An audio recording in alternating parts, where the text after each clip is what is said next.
Boa noite a todos. Estamos aqui mais uma vez para os nossos estudos do Livro dos Espíritos no nosso canal do Grupo Espírita Ibirajara, Centro Espírita Ibirajara. Vamos fazer a nossa meditação inicial sobre uma página do livro Vida Feliz, do Espírito Joana de Ângeles, pelo médium Divaldo Pereira Franco. No tumulto que toma conta do mundo e das pessoas, reserva-te alguns momentos de silêncio, que se transformem em quietude interior. A agitação, a balbúrdia, o falatório desarmonizam os centros emocionais do equilíbrio. Cala mais do que fala. Reflexiona antes de expender a tua opinião. Ouve a zoada e alija-te do burburinho, preservando-te em paz. Esse comportamento é salutar para todos os momentos da tua vida. Então, Joana nos recomendando aí a previdência, né? Pensar antes de falar, não tomar atitudes tempestivas, né? Imprevisíveis. E então ter essa consciência aí na hora de agir no mundo. Então vamos orar. Mestre Jesus, amigos espirituais, aqui estamos mais uma vez, seja de forma síncrona ou assíncrona, pensando em Ti, evocando a Tua mensagem consoladora, iluminando-nos o Espírito. Que possamos, nesses breves instantes, mantermos a nossa atenção nas mensagens que serão estudadas, para assim alargarmos a nossa compreensão sobre a nossa existência, a nossa verdadeira natureza. Guarda-nos, Senhor, na Tua paz, hoje e sempre, que assim seja. Que os mentores da Casa de Ibirajara nos orientem e nos protejam a todos.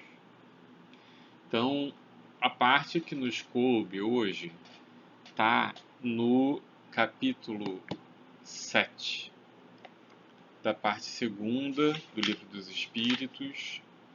A parte segunda, como todo mundo sabe, é a parte que fala do mundo espírita ou do mundo dos espíritos, né? Em que Kardec então se arvora a fazer perguntas aos espíritos sobre como é o mundo espiritual. E a parte do capítulo 7 fala da volta do espírito à vida corporal. E o nosso item de estudo ele é referente ao tema influência do organismo, que são as perguntas 367 até 370. Então, sem mais delongas, vamos lá. Influência do organismo. Pergunta Kardec. Ao unir-se ao corpo, o espírito se identifica com a matéria? Resposta.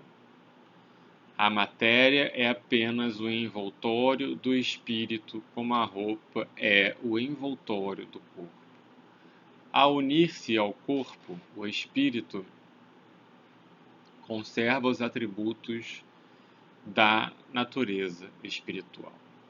Então, o que os espíritos estão dizendo aqui? A nossa verdadeira natureza é espiritual, né?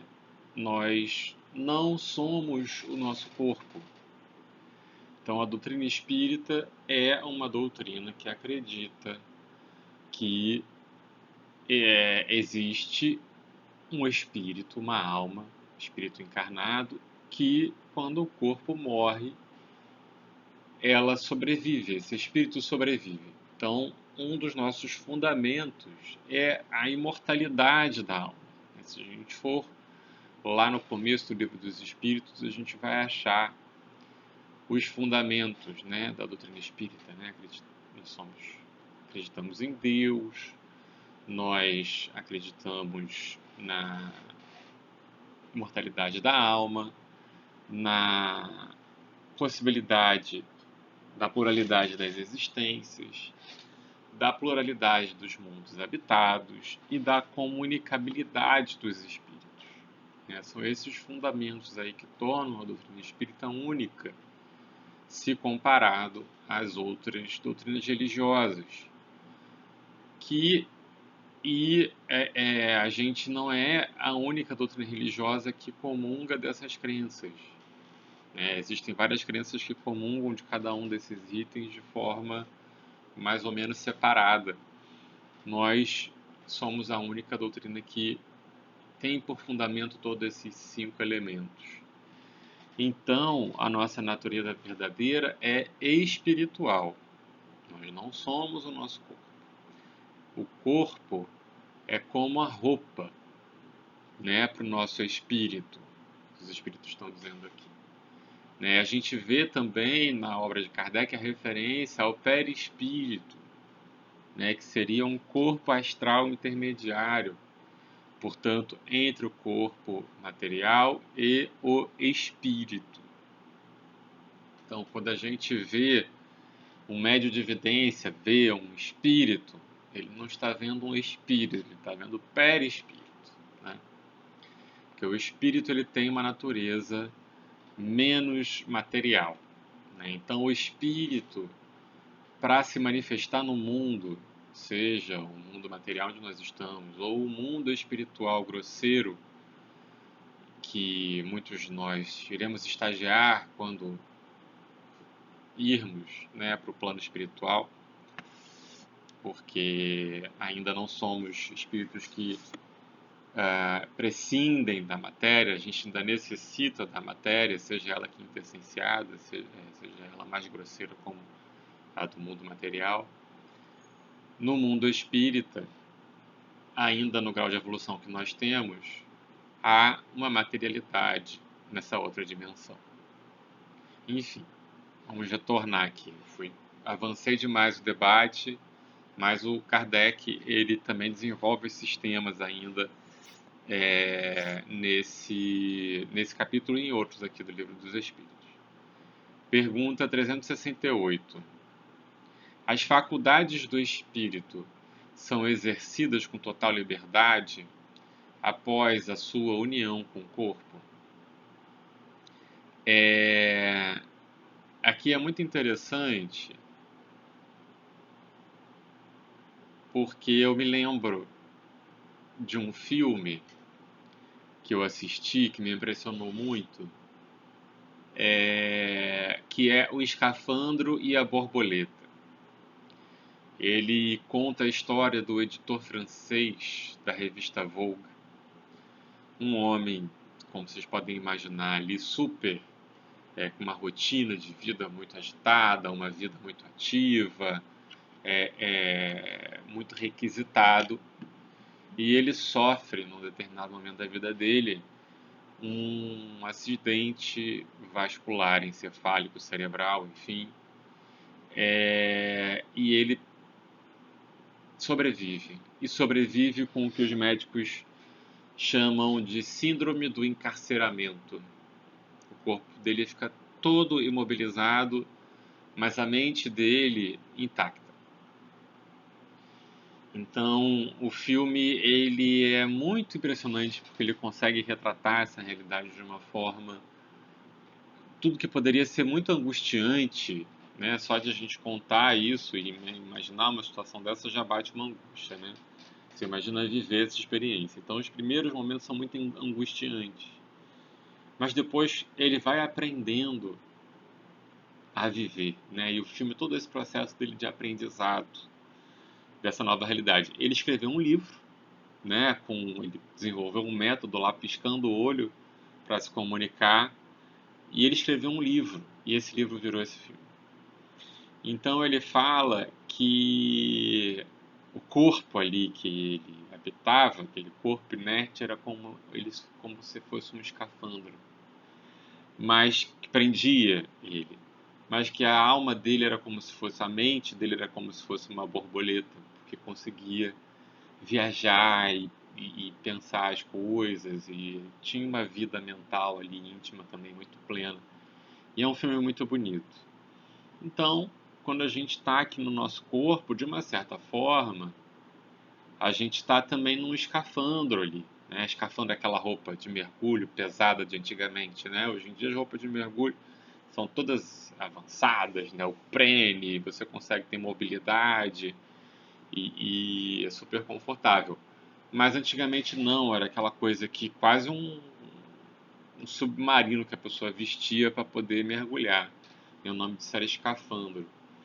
Então, tem um peso, né? Aquela coisa, limita os movimentos. Então, o espírito, quando está no corpo, né, ele não tem mais as mesmas faculdades que quando desencarnado. Possibilidade de um deslocamento no espaço de uma forma mais ágil, seja volitando, seja projetando a mente. A gente, quando lê a literatura espírita, a gente verifica isso. Quanto mais evoluído o espírito, às vezes ele pensou, ele já consegue se transportar de um lugar para outro, né? Porque ele não tem o obstáculo material, né? Então, o corpo material ele limita sim essas faculdades, né, do espírito, a questão da ubiquidade de alguns espíritos, né, de você estar, às vezes, conseguir ter ciência do que ocorre em dois lugares, estando você materializado em um, enfim. Algumas características aí que a gente tem das faculdades dos espíritos. Pergunta 368A. De acordo com isso, o envoltório material seria um obstáculo à livre manifestação das faculdades do espírito, como um vidro opaco se opõe à livre emissão da luz, né? Aquela questão do filtro de luz, né? Se a gente está um vidro transparente, a luz você consegue ver normalmente, mas se o vidro é opaco, você só vê ali um sombreado, uma luz difusa, né? Então essa luz ela não se manifesta na sua totalidade no ambiente. As pessoas que gostam, né, de uma luz difusa sempre colocam ali um anteparozinho para fazer uma luz difusa no ambiente. Você que trabalha com fotografia, né, que não gosta daquela fonte de luz mais direta, bota um papel manteiga ali no refletor que ele dá uma difundida nessa luz. Então dizem os espíritos, sim, concordam, e fazem essa outra observação, e muito opaco, não é pouco opaco, não. Então o corpo é um obstáculo muito opaco para o espírito. Então comenta Kardec aqui em seguida. Pode-se também comparar a ação que a matéria grosseira do corpo exerce sobre o espírito à de um charco lodoso que tira a liberdade dos movimentos do corpo nele mergulhado, né? Se você está num charco, nos meus filmes de infância da sessão da tarde tinha a temidíssima figura que eu me borrava de medo, a tal da areia movediça. Parei de ver filme, nunca mais fizeram filmes e desenhos animados com a tal da areia movediça, né? Então, você está ali no charco, na areia movediça, seus movimentos você não consegue, né, se movimentar muito bem, porque a matéria grosseira ali está te impedindo. Então, o corpo é como se fosse esse charco, né? Kardec botando esse peso aí no corpo. Pergunta 369. O livre exercício das faculdades da alma está subordinado ao desenvolvimento dos órgãos? Então, aqui ele já aprofunda um pouco a questão dos órgãos, né? Estava falando do corpo de uma forma geral, aqui está falando especificamente dos órgãos. Porque é natural assim pensar, porque a gente tem, por exemplo, alguns sentidos que dependem de órgãos específicos. A visão depende dos olhos, o paladar, as papilas ali da língua, o tato da nossa pele, que é o maior órgão, né, do corpo humano. Agora eu fiquei aqui na dúvida, mas eu acho que a pele acho que é o maior órgão do corpo humano. Então, o cérebro, como sendo ali a principal sede do pensamento e da manifestação da mente, enfim. Vamos lá ler o que os espíritos estão dizendo, né? Os órgãos são os instrumentos da manifestação das faculdades da alma. Então, corpo, instrumento. essa manifestação se acha subordinada ao desenvolvimento e ao grau de perfeição desses mesmos órgãos, como a excelência de um trabalho está subordinada à qualidade da ferramenta. Então, se você tem ali, às vezes, né, a gente tem relatos aí de espíritos brilhantes que fizeram mau uso de algumas faculdades suas no passado, permanecem com algum fulgor, né, desse, dessa faculdade extraordinária e encarna num corpo limitado. Mas ainda assim é possível você ver o talento, você ver o fulgor desse espírito, mesmo naquele corpo com alguma deficiência, né? O corpo com deficiência, o ser jamais deficiente, né? 370. Pode-se deduzir da influência dos órgãos. É isso. Bom, 370, a última pergunta, né? A gente depois tem mais uma outra super. Os órgãos, pode-se deduzir da influência dos órgãos uma relação entre o desenvolvimento dos órgãos cerebrais e das faculdades morais e intelectuais? Então, os espíritos respondem ponderando com mais assertividade que o Kardec está querendo chegar ali, né? Pode-se deduzir da influência dos órgãos uma relação. Não confundais. Eu estava relendo a pergunta. A resposta é a seguinte: não confundais o efeito com a causa. Não é o órgão, o cérebro, né, que determina as faculdades morais e intelectuais. Está no espírito.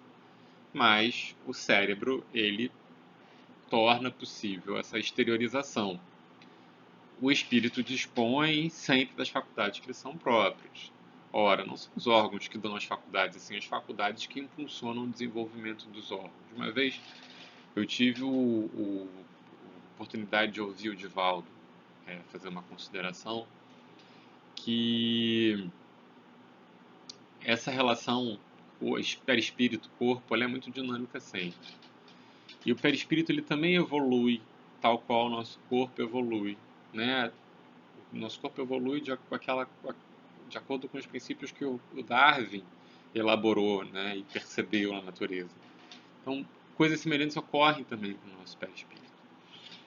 A gente tem a referência, né, da literatura espírita, lá dos exilados de Capela, nos diz a tradição espírita que esses espíritos vieram de um outro orbe planetário, reencarnaram aqui na Terra, e eles tinham, então, um perispírito muito mais evoluído do que os corpos biológicos aqui eram capazes de manifestar. Então, que esse choque anímico induziu que o corpo, além, obviamente, dos impulsos aí da evolução, induziu que o corpo produzisse certas mutações que se tornaram adaptativamente mais interessantes e que possibilitou que nós chegássemos à nossa espécie humana como nós conhecemos hoje. Os espíritos se debruçam sobre qual seria o elo perdido do primata para o Homo sapiens. Então, a tradição espírita advoga que o elo perdido está, na verdade, no mundo espiritual. Desses espíritos mais elevados, com o perispírito mais desenvolvido, mais evoluído, que passaram a reencarnar na Terra e trouxeram essas informações. O Divaldo uma vez falou que a função, muitas vezes, ela antecede a forma. Então, coisas que o nosso perispírito ainda não consegue encontrar no mundo material, uma correspondência, aos poucos isso vai sendo traduzido. Então, órgãos que às vezes eram importantes vão deixando de ser, funções de determinados órgãos que não haviam passarão a existir, e assim por diante. Então, subpergunta A. Sendo assim, a diversidade de aptidões entre os homens se deve unicamente ao estado do espírito?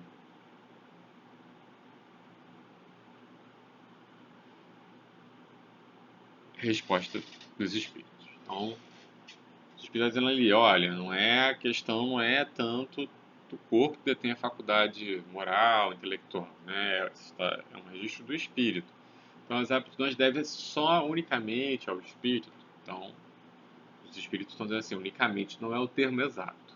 princípio dessa diversidade reside nas qualidades do espírito, que pode ser mais ou menos adiantado. Mas é preciso que se leve em conta a influência da matéria, que entrava com maior ou menor intensidade o exercício das suas faculdades. Então, a matéria sempre faz essa mediação entre a aptidão do espírito e a sua possibilidade de manifestar isso no mundo material. Ao encarnar, agora aqui é um último comentário de Kardec.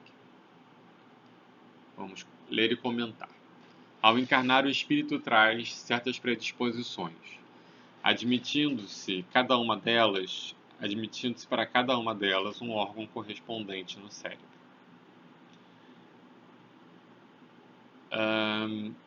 O desenvolvimento desses órgãos será efeito e não causa.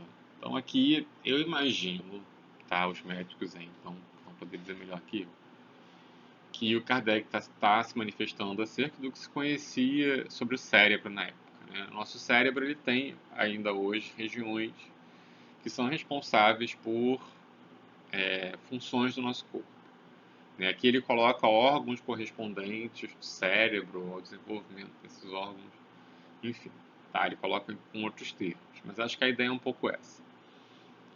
Se as faculdades tivessem seus... Isso já era conhecido desde a antiguidade, tá? Mas isso foi evoluindo. Se você tem alguns diagramas médicos que colocam uma imagem do cérebro com tudo divididinho, com os nomezinhos e tal. Isso, se não me engano, então, gostaria se algum médico estiver assistindo, coloque nos comentários. Isso é uma representação, né, de uma noção mais antiga, mas que foi se aprimorando e chegou ao conhecimento que se tem hoje, mais avançado da neurociência, né? Se as faculdades tivessem seu princípio nos órgãos, o homem seria uma máquina sem livre-arbítrio e sem responsabilidade dos seus atos. Fora preciso admitir que os maiores gênios, os sábios, os poetas, os artistas, só são gênios porque o acaso lhes deu órgãos especiais. Consequentemente, esses órgãos não teriam sido gênios. E o último dos imbecis poderia ter sido um Newton, um Virgílio, um Rafael, desde que se achasse proveito de certos órgãos. Então, fazendo também essa ressalva, né, dos termos imbecis, enfim, era um termo em voga na época, mas hoje em dia eu sou até bastante preconceituoso. Mas a gente tem que também fazer essa ressalva aí da tradução, do linguajar da época. Né? Essa suposição se torna ainda mais absurda quando aplicada às virtudes morais. Perdão. Assim, segundo esse sistema, um Vicente de Paulo, se a natureza o tivesse dotado de tal ou qual órgão, poderia ter sido um celerado. E o maior dos celerados só precisaria de certo órgão para ser um Vicente de Paulo. Admitia, ao contrário, que os órgãos especiais, se é que existem, são consequentes e se desenvolvem pelo exercício da faculdade, como os músculos por exercício por efeito do movimento. E nada tereis de racional. Tomemos uma comparação trivial à força de ser verdadeira. Por alguns sinais fisionômicos, reconheceis o homem que se entrega à bebida. Serão esses sinais que fazem dele um bêbado, ou será a embriaguez que nele imprime aqueles sinais? Pode-se dizer que os órgãos recebem a marca das faculdades. Então é mais ou menos isso, né? O nosso perispírito, nosso espírito, vai então moldando muitas vezes o nosso corpo material, né? Voluntária e involuntariamente. Às vezes doenças que surgem têm sua origem no campo espiritual, né? De resgates, de necessidades ali de reparação, né? Junto à lei de Deus, essa consciência traz o registro de desenvolvimento de uma doença. Mas isso é assunto para uma outra hora. Por hoje encerramos aqui a nossa análise do Livro dos Espíritos. Espero que tenha sido proveitoso para vocês, como foi para mim. Para mim é sempre bom voltar a Kardec. né? A gente sempre descobre alguma coisa nova e é sempre um aprendizado importante. Espero que vocês prossigam nos nossos estudos às sextas-feiras e vamos então orar. Obrigado, Senhor, por este corpo que nos permite transitar no mundo, conhecer das suas maravilhas e podermos viver em comunhão contigo também com Ele, ainda fazendo uso dele. Proteja-nos, Senhor, nos nossos ideais de mais servir, nos nossos ideais de nos melhorarmos sempre, para que, quando desencarnarmos, sejamos um pouquinho melhores do que da última vez em que estivemos no plano superior antes de reencarnar nessa existência. Proteja-nos, orienta-nos a todos, guarde-nos na tua paz, que os mentores de Birajara nos orientem e nos auxiliem hoje e sempre. Que assim seja, graças a Deus.